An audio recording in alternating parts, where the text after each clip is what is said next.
Hey, it's your end of life coach.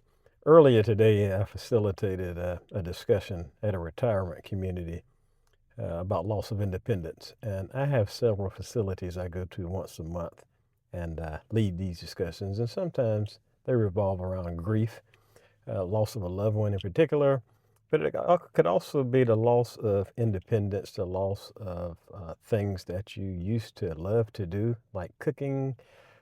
I use the example of, the fact that I was a triple jumper in college, and now I'm paying the price with severe osteoarthritis in my left hip.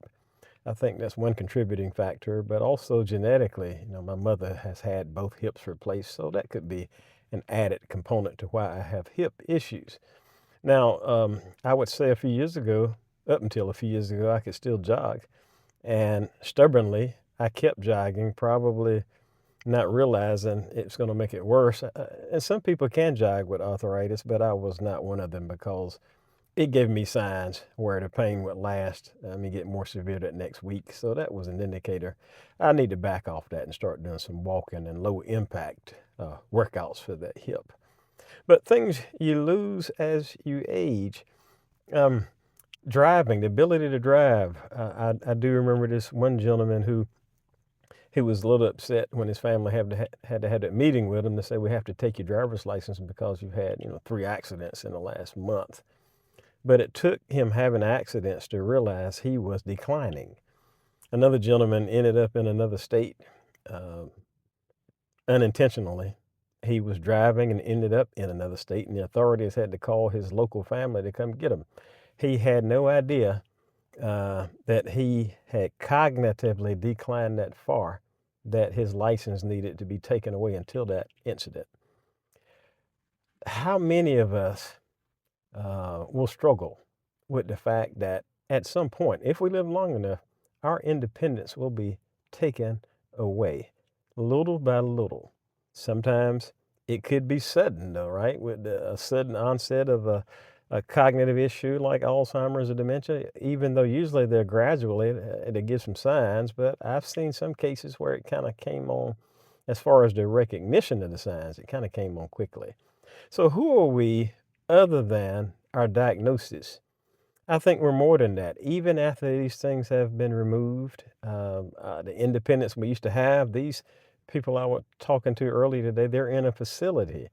They're monitored. I'm not saying they can't leave, but they have certain structure format in place now where, they have to be accountable to someone. That's what I'm trying to say.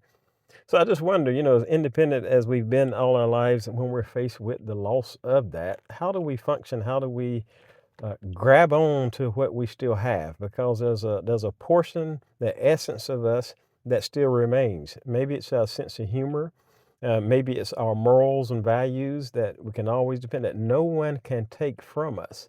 So I think to face these issues when they start to come our way, grab on to what's internal, even though externally things are changing, and say, I may not be the person I was, but I'm going to hold on to who I have always been, even as a little boy or girl. That part of me has never changed and never will. Hope this makes sense. We're going to continue to delve into these topics. You've shown me that this is a niche that I need to pursue, that you have an interest in, and your comments, I love them. Uh, when I first started this channel, you see other YouTubers and they're always saying like and subscribe, and I thought I would never say that. And you have not heard me say that in previous videos, but I do believe this is a topic that needs to be shared. Invite others to participate in the discussion. There's no right or wrong. I just want to hear your opinions. Again, I'm an end of life doula, and I want you to help make me better at what I do. Join in the conversation. Talk to you soon.